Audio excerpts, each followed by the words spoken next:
इरफान शेख यांच्या वतीनं doctor Atul Wadgaonkar, doctor Prashant Pawar यांचा जाहीर सत्कार।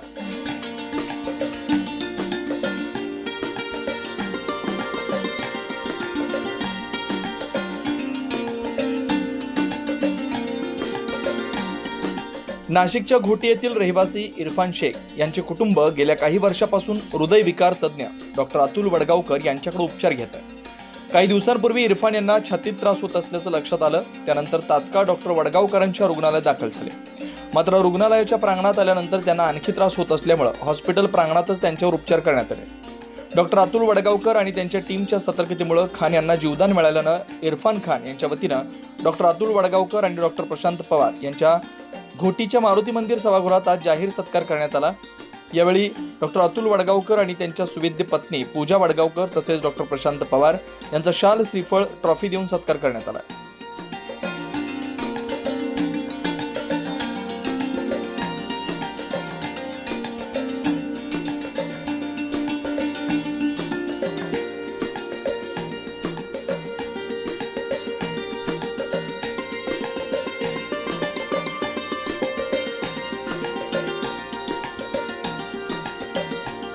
मेरा नाम इरफान अकबर शेख, मेरी उम्र 45 है, 45। और उस दिन जो है सुबह में जो है मैं उठा, 8:30 बजे का टाइम था, 8:30 पौने 9 का टाइम था। तो मैं जो है बाथरूम में गया। बाथरूम में जाने के बाद में मेरा थोड़ा छाती के अंदर पेन हो गया है। तो मैंने तुरंत वो बाथरूम किया नहीं और मैं बाहर निकल गया। बाहर निकलने के बाद में मेरे वाइफ को बताया मैंने कि मेरे जो है मेरे छाती में दुख रहा है। तो मेरे वाइफ बोले एसिडिटी होंगे, तुमको गोली खा लो बोले। तो उसने मुझे गोली दी। गोली देने के बाद में मैं थोड़ा टाइम बैठा, एक 5-10 मिनट। तो उसके बाद में फिर मेरे को पेन चालू हो गया। तो मैं उसको बोला अपने को नासिक जाने का। तो बोले ठीक है, बोले अपन लगे तुरंत निकलते। तो उसने मेरे भाई को आवाज़ दी, मुस्तफा करके, मेरा छोटा भाई 4 नंबर वाला। तो उसको आवाज़ देने के बाद में उसकी वाइफ और दोनों भी आए नीचे। आने के बाद में वो बोले मैं तुरंत बोले मुँह धो के और जो है कपड़े चेंज करके आता हूँ। तो पर मेरे सीने में पेन हो रहा था। तो मैं मेरे वाइफ को बताया कि भाई मेरे को जो है मेरे पास में टाइम नहीं है, मेरे पास में टाइम नहीं है। मैं बोला तो तू जल्दी से आवर, अपने को जाने का है। मैं बोला तो उसने भी तुरंत वडगावकर सर की फाइल वगैरह एक थैली में डाली, गोली वगैरह जो भी मेरे को चालू थी बीपी की, वो गोली मेरे को जगह पे खिला दी उसने। और हम दोनों तुरंत वहाँ से बाइक पे निकले। घर से पुलिस स्टेशन की तरफ हमारी गाड़ी लगती, क्योंकि पार्किंग के लिए गाँव में जगह नहीं है, इसलिए पुलिस स्टेशन के अंदर हमारी गाड़ी लगी रहती। हम यहाँ से बाइक पे से डायरेक्ट 4 व्हीलर के पास में, दरवाजे के पास में गाड़ी लगाया मैंने, क्योंकि चलते हुए मेरे को दम लग रहा था। इसकी वजह से मैंने डायरेक्ट 4 व्हीलर की गाड़ी के दरवाजे के पास गाड़ी लगाया और डायरेक्ट ही बैठा और हम दोनों उधर से निकल गए। निकलने के बाद में मुंडागांव के पास में मेरे को थोड़ा बहुत और तकलीफ हुई। उसके बाद में वाडीवारा आया। वाडीवारा के पास में जो है स्पीड ब्रेकर है, ब्रेकर के पास में मेरे को डायरेक्टली ब्लैन हो गया। मेरे आँख के सामने एकदम अंधेरा छा गया, सिर में मूंगे आ गए। तो मैंने सेकंड गियर मारा वहाँ पे और मेरे वाइफ थोड़ी सी डर गई कि भाई क्या हो रहा करके, वो पूछ रही। तो मैं बोला वो भी डरेंगी नहीं, घबरा ही नहीं वो। इसकी वजह से मैंने उसको बोला कुछ नहीं हो रहा मेरे को। मैंने ताबड़तोड़ अपने हाथ से जो है राइट साइड से एक हाथ से छाती पे जो है बुक्की मारना चालू कर दिया मैंने। 20-25 पंच मारा मैंने। थोड़ा मेरे को धुंधला दिखने लग गया वापस और एकदम थोड़ा सा क्लियर दिखने लगा। तो वासिक में फिर से वापस स्पीड में गाड़ी लेके जो है निकल गया उधर से। लेकिन दिमाग में एक ही बात थी कि आपले अतुल वडगावकर सर के इधर मैं कैसा भी पहुँचूँ, उन तक मैं पहुँच गया तो मैं 100% म्हणजे मी तिथं जिवंत राहणार असं मला एकदम प्रत्यक्ष मला वाटलं ते। त्याच्यामुळे मी तिथं गेलो, नाशिकला पोचलो, पूर्ण छातीवर मारत पूर्ण नाशिकपर्यंत गेलो मी। नाशिकवर गेल्यानंतर तिथं पार्किंगमध्ये सरांची पार्किंग, त्या पार्किंगमध्ये गाडी लावली। तिथून नंतर त्या जिनेने चढत वरती गेलो। तिथं एक मॅडम होत्या, त्या मॅडमला बोललो मी की माझ्या छातीमध्ये पेन होतं आहे। तर ते म्हणे ठीक आहे म्हणे, सर येऊ राहिले खाली, तुम्ही ना म्हणे ICU रूममध्ये जा। ICU रूमच्या एक पायमध्ये आणि एक पाय बाहेर होता। तर तिथंच मी चक्कर येऊन एकदम म्हणजे पडलो। तर तिथून मला काही बी सुचलं नाही, मला काहीच माहिती नाही त्याच्या पुढचं काय झालं काय नाही। मला मध्ये नेलं त्यांनी। मी जेव्हा मला म्हणजे एक 10-15 मिनटं जेव्हा त्यांनी मला शॉक वगैरे काही दिले सरांनी, पूर्ण त्यांच्या टीमनी त्यांनी उचलून घेतलं मला एकदम। सगळे लेडीज होते ते तिथले, मॅडम लोक तिथले, त्यांनी उचलून मला मध्ये नेलं म्हणे। माझ्या वाईफने मला असं सांगितलं की त्यांनी कुठं बी टाईम मिस न करता सगळे काही ट्रीटमेंट वगैरे त्यांनी तुरंत चालू केला। अजूनपर्यंत म्हणे ते जे त्यांचा स्टॉप होता ते स्टॉप म्हणले का बा सरांना अजूनपर्यंत आम्ही त्यांचे हात कापरताना कधी बघितले नाही म्हणे, पण तुम्हाला जेव्हा शॉक देत होते ते त्यांचे सरांचे हात जे म्हणे कापरत होते म्हणे।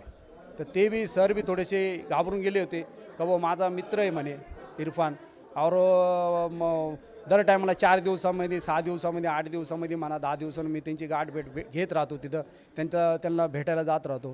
तर त्यांनी बघितल्यानं ते सुद्धा घाबरले थोडेसे का मला शॉक देताना. तर त्यांनी मला शॉक दिला. जेव्हा मला थोडीशी होश आला तर त्या टायमाला मी सरांना असं बोट केलं, माझ्या बायकोला बी असा हात दिला. त्यांनी बी बघितलं. त्यांनी आरडाओरडा करत होते, ते माझ्या कानामध्ये फिरत होतं माझ्या कानामध्ये. त्याच्यानंतर मला काय त्यांनी ॲम्ब्युलन्स वगैरे टाकलं. मग तिथून काही मला ते समजलं नाही नेलं कसं काय ते तिथं मग काय त्याच्या पुढं मला काही माहिती नहीं.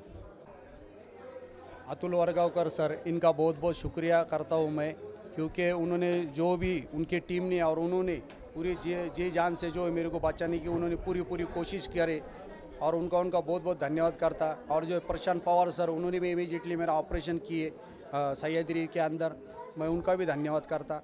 लेकिन मैं जब तक भी जिंदा रहूँगा तब तक उनका उपकार जो है मैं फेड़ नहीं सकता. उन्होंने इतना इन्हें इमीडिएटली मेरा ऑपरेशन भी किया और अतुल वरगावकर सर ने भी बहुत बड़ा मेरे को इन्हें जीवन दान दिए, तो उनका मैं कभी भी उपकार फेड़ नहीं सकता. और मैं और मेरी फैमिली. मैं फरजाना इरफान शेख 8:30 के टाइमिंग में 9:25 की टाइमिंग में मैं मेरे बच्चे को स्कूल से छोड़ के घर पे आई. तो मेरे हस्बैंड बोले कि जैसा मुझे छाती में दुख रहा है. तो फिर मैं उनको बोली कि आपको एसिडिटी हो गई होगी, लेकिन आपको चेक करके आएंगे नासिक से. तो फिर मैंने तुरंत क्या करी, मतलब थोड़ी सी रोटी वगैरह चाय वो बनाई, उनको नाश्ता वगैरह दी, और जो उनकी नॉर्मली बीपी की गोली थी वो उनको खिला दी मैंने. और जो पेन कर रहा था सर ने दी हुई थी कि ऐसा भी पेन होगा तो गोली खा लो, वो भी मैंने तुरंत खिला के और अब निकल गए. मतलब जो उनके छोटे भाई है तो वो आए तो वो बोले मैं कपड़े चेंज करके आता, लेकिन इसके पापा बोले क्या इतना टाइम नहीं अपने पास, चल अपन चलते हैं नहीं क्या. तो हम डायरेक्ट निकले. तो उनको गाड़ी में बहुत तकलीफ हो रही थी, इतनी तकलीफ हो रही थी कि उनको चला भी नहीं जा रहा, लेकिन बात कुछ कर रहे नहीं थे. दिमाग में इतना था कि मैं सर के पास ऐसे भी पहुंचूं नहीं क्या. फिर वो पहले बोले मुझे सर को फ़ोन करो, बोले तुरंत नहीं क्या वडगावकर सर को. तो मैं बोली हाँ ठीक है मैं करती. तो सर को फ़ोन करी मैंने, तो सर ने तुरंत फ़ोन उठाए और बोले कि तुम आ जाओ, बोले मैं नीचे लगे चाहता हूँ, बोले चेंज करके. फिर उसके बाद में वाड़ीवारा के पास उनको ज़्यादा तकलीफ होने को लगी ना, तो ऐसा इस पर मारने के लिए गए ना, कैसे चेक्स पे ऐसा बुक की ज़ोर से मारने को लगे और वैसी गाड़ी चला रहे. तो मैं बोल रही आपको क्या हुआ, तो वो कुछ बोल रहे नहीं, बस पढ़ाई कर रहे और वो सोच रहे दिमाग में कि मैं सर के पास कैसा भी जाऊँ नहीं क्या. फिर उसके बाद वो क्या बोले पिन है क्या, बोले गाड़ी में जैसे वो दांत बीच में. तो मैं बोली आपको जो दांत में कुछ काड़ी वगैरह, बोले नहीं ये इस पे जैसा ना उंगली पे जैसा बोले होल करो. लेकिन मैं कर रही तो मेरा हाथ कांपने लगे तो होल हुआ नहीं. उसके बाद जैसे तैसे हम नासिक तक पहुँचे और पहुँचने के बाद इसके पापा ने गाड़ी पार्किंग में लगाए और चाबी वगैरह बराबर खिस्से में डाल के जीना है वो चढ़ के, और जहाँ सिस्टर बैठे बड़ी सिस्टर उनको बोले कि जैसा सर को बुलाओ ना, मुझे यहाँ पे पेन हो रहा. तो मैम ने बोले आप आईसीयू रूम में जाके लेट जाओ, बोले जब तक सर आ रहे. लेकिन जैसे वो आईसीयू रूम में जाने के लिए लगे तो वैसे गिर गए. गिरने के बाद मुझे तो कुछ होश नहीं था, उसके पापा तो पूरे बेहोश हो गए थे. तो फिर उसमें लगे सर आए, सर फ्रेश भी नहीं हुए थे, वैसे ही सर आए, मतलब जो हालत में थे वो हालत में. और जो सिस्टर वगैरह थी वो इतनी अच्छी थी कि कोई जेंस ना होते हुए भी उन्होंने पूरी जान ताकत लगा के उनको उठा के वहाँ पर अंदर ले जाके डाले. उसके बाद सर आए, लगे ताबड़तोड़ उनको जो प्रोसीजर है उन्होंने 1.5-2 मिनट में पूरे प्रोसीजर करे, मतलब इतने सर ने. और सर को मैं बोल रही, परेशान कर रही कि सर क्या हुआ. सर बोले आप चुप बैठो, बोले मामला एकदम क्रिटिकल है, मैं बोल नहीं सकता, फिर भी मैं पूरी कोशिश करूँगा नहीं क्या. सर ने मुझे हिम्मत भी दिए. और उसके बाद मेरे साथ कोई भी नहीं था, मतलब कोई भी नहीं, मैं खुद अकेली थी. फिर भी सर ने हर जगह पूरी उनकी सब बातें से करे, मतलब आगे भी जो हॉस्पिटल में जो करने का था उनको पूरी नहीं क्या फ़ोन वगैरह लगा के सब कर दिए. पैसे का तो कुछ भी नहीं पूछे सर ने. सर बोले मेरा जैसा घर का मेंबर है ऐसा हिसाब से उन्होंने पूरा ट्रीटमेंट करे. नमस्कार, मी इगतपुरी तालुक्यात घोटी गावातील अलका उदय जाधव, माजी जिल्हा परिषद सदस्य सभापती. आज या आपल्या घोटी गावात आम्ही इरफान शेख म्हणून माझ्या घरासमोर राहतात. त्यांचे जे ज्यावेळेस त्यांना अटॅक आल्यानंतर ते स्वतः गाडी चालवत डॉक्टर अतुल वडगावकर यांच्याकडे ते गेले आणि अतुल वडगावकरांनी त्यांचा प्राण वाचवला. कुठलेही त्यांनी रुपया न घेता आणि त्यांनी इतकी व्यवस्थित ट्रीटमेंट दिली आणि एवढे त्यांचं त्या आज त्या इरफान शेख हे मोठं उदाहरण आहे की त्यांनी त्यांचा जीव वाचवला. नमस्कार, आम्ही इगतपुरी तालुका घोटी गावातनं बोलतो आहे. जे आमचे इरफान शेख म्हणून मित्र होते, त्यांना अटॅकचा एक त्रास झालेला होता. ते घोटीतनं स्वतः गाडी चालवत हॉस्पिटलला गेलेले होते वडगावकर सरांकडे. तिकडे येऊन ते चक्कर येऊन पडले आणि ते कोणताही रिस्पॉन्स देत नव्हते. तर वडगावकर सरांनी लगेच पिकअपमध्ये त्यांना हँडल करून त्यांना ते शॉक देऊन तिसऱ्या शॉकला ते थोडे हालचाल मुवमेंट झाल्यानंतर त्यांनी त्याला सह्याद्री हॉस्पिटलला नेलं आणि डॉक्टर पवार सरांनी त्यांना अँजिओप्लास्टी करून त्यांना नवीन जीवदान दिलेले आहे. तर वडगावकर सरांचे मनपूर्वक आभार मानतो. सर्व गोटी बांधव, आज मला खरोखर मनस्थित जेव्हा मला हे ठरलं की इथं यायचं आहे तेव्हा मला खूप आनंद वाटला, कारण माझ्या आयुष्याची सुरुवात ही घोटीपासून झाली. आणि म्हणजे हे मी टाळायला तरी म्हणत नाही, ही खरी गोष्ट आहे की ज्या वेळेला मी इथं आलो त्यावेळेला पहिला पेशंट मी घोटीत बघितला आणि माझ्याकडे जी काही पेशंट ॲडमिट राहायचे त्याच्यातले 90% घोटीचेच असायचे. आम्ही बरेच वेळेला इथं जेव्हा आलो पहिल्यांदा त्यावेळेला अभ्यंकर सर होते, आम्ही लोक स्कूटरवर आलो होतो. त्यांनी सांगितलं उद्यापासून स्कूटरवर आलाच तर एकही पेशंट दाखवणार नाही. मग आम्ही काळ्या पिवळ्या गाडीतून यायला लागलो. पुढं 4 जण असायचे, माझे 6 जण असायचे. त्यात 2 जण आम्ही जी आमची पीसीची बॅग ती लोकांना त्रास द्यायची, त्यामुळे लोक ते आम्हाला ढकलून टाकायला तिकडं. तर असं करत करत आम्ही जवळजवळ 9 ते 10 वर्ष घोटीत आलो. मी जास्तीत जास्त घोटीकरांची सेवा केली. त्यावेळेला मी कधी कधी 100 पेशंट घोटीत बघायचो. म्हणजे मंगळवारी मी यायची वेळ फिक्स होती, जाण्याची वेळ फिक्स नव्हती. मी कधी 8, 9, 10 वाजेपर्यंत परत जायचो आणि सिंगल रोड होता. पण त्यातही आम्हाला खूप मजा होती, कारण तेवढ्या एकाच ठिकाणी आम्हाला फिरायला मिळायचं. त्यामुळे आम्ही घोटीला यायचं कधी चुकवलं नाही, दोघे यायचो. आणि घोटीच्या लोकांनी जे आम्हाला प्रेम दिलं त्याच्यातून खरोखरीच आमचा संस्कार पण व्यवस्थित झाला. आणि जे काय आम्ही शिकलो म्हणजे ॲज अ डॉक्टर म्हणून जी आम्ही प्रॅक्टिस करायला लागलो त्याची बरीचशी प्रॅक्टिस आम्ही घोटीच्या पेशंट केली. ज्यावेळेला इरफान आला त्यावेळेला खरोखर हा रोजच्या रोज येणारा माझा माणूस, म्हणजे ऑलमोस्ट आठवड्यातून एकदा 2दा भेटायचा मला. आणि तो अशा परिस्थितीत समोर पडल्यानंतर माझे पण हात 2 मिनिटं थरथरले होते, कारण तो ऑलरेडी त्याचा हार्ट स्टॉप झाला होता. आणि अशा परिस्थितीत आमच्याकडे खूप कमी वेळ असतो, म्हणजे 2-3 मिनिटाचा वेळ असतो की ज्याच्यामध्ये त्याला आपण पूर्ण रिससिटेशन म्हणतात. त्याला म्हणजे त्या पडलेल्या स्थितीमध्ये त्याला कार्डियक मसाज देणं, त्याला कृत्रिम श्वासोच्छ्वास देणं आणि त्याच वेळेला त्याला शॉक देणं, हे सगळं कोऑर्डिनेट व्हावं लागतं. त्यांच्या बायकोने तर खूप जोरदारात गळा काढून रडायला चालू केलं होतं. ती तर आडावडा करून हात म्हणजे तिला कळत नाही आपला हार्ट गेलेला आहे. तर त्यामुळे त्या परिस्थितीत मी पण थोडासा भांबावलो होतो. पण थोड्या वेळा हे झाल्यानंतर मी म्हटलं काही रात्री हा आपला जवळचा माणूस आहे, याला काही वेळाही आपण सोबत म्हणजे हे करायचं नाही, शेवटपर्यंत प्रयत्न करायचे. त्याला 4 शॉक दिले. 4था शॉक 400 जूलचा होता आणि 4था शॉक दिल्यानंतर थोडासा हार्टचा फ्लिकर चालू झाला आणि मग हळूहळू त्याचं हार्ट पिकअप झालं आणि 10 मिनिटात तो बोलायला लागला. तोपर्यंत त्याला काही आठवत नसणार आहे.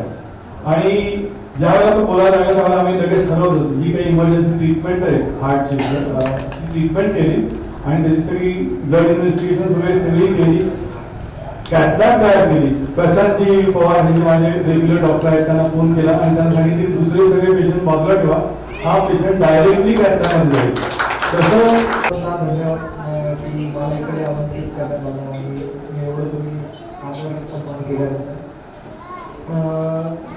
माझं तर मी ॲज अ कार्डिओलॉजिस्ट म्हणून कार्यरत करतो सह्याद्री हॉस्पिटलला. आम्ही योजना महात्मा फुले योजनेअंतर्गत रुग्णांना सेवा देत असतो.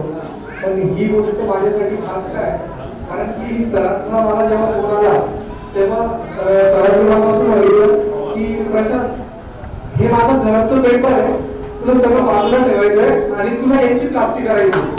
मग आम्हाला कसं असतं, आता जसं साहेबांनी बोलले की काही काही लोक दरवेळी थोडंसं हे असतं, तसं आम्ही थोडंसं एक पाऊल थोडं सांभाळून टाकतो की बाबा हे आपल्या जवळचे लोक आहेत का, म्हणजे काही सर्जरी करण्यामध्ये, कारण प्रत्येक कार्डियक सर्जरी सक्सेसफुलच होईल असं नाही, म्हणजे आम्ही पण शेवटी मानवच आहे. तर ज्यांना आमच्यावर विश्वास आहे की हो डॉक्टर साहेब तुम्ही करा, आम्हाला तुमच्यावर विश्वास आहे, म्हणजे आम्हाला पण थोडंसं पाठबळ मिळतं ही गोष्ट करायला आणि सक्सेसफुल रेट वाढतो. तसं मी सरांना पहिले विचारलं, सर नक्की घरातलेच आहे ना, तर सर म्हणे अरे प्रशांत तू कर बिंदास, माझी जबाबदारी. जेव्हा असं म्हटलं तर माझा काही प्रॉब्लेम नाही, तुम्ही येऊ द्या. आणि नंतर जेव्हा देवाच्या कृपेने सगळ्या गोष्टी सुरळीत झाल्या आणि मी रिपोर्ट पाहिजे सगळ्या घरच्यांना पण मिळाल्यानंतर मला असं वाटलं की खरोखर म्हणजे सरांनी जो शब्द मला म्हटलं होते की माझे घरचेच लोक आहेत, तर त्या पद्धतीने चांगली सर्जरी झाली.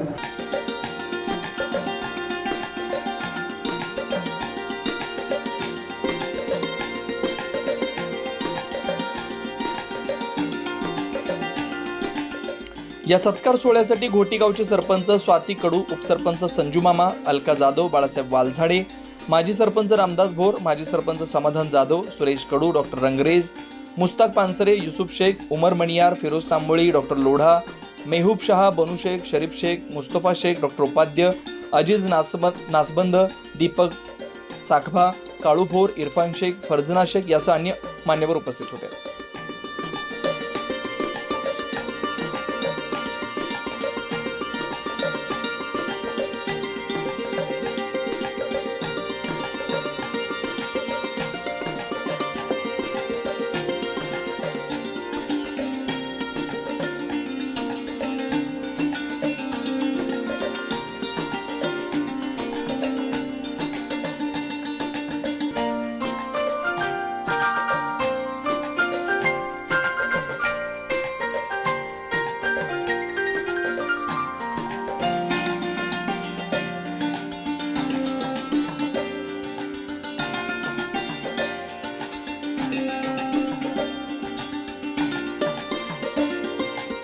नाइन न्यूज महाराष्ट्रासाठी प्रतिनिधी जितेंद्र नरवाडे, नाशिक.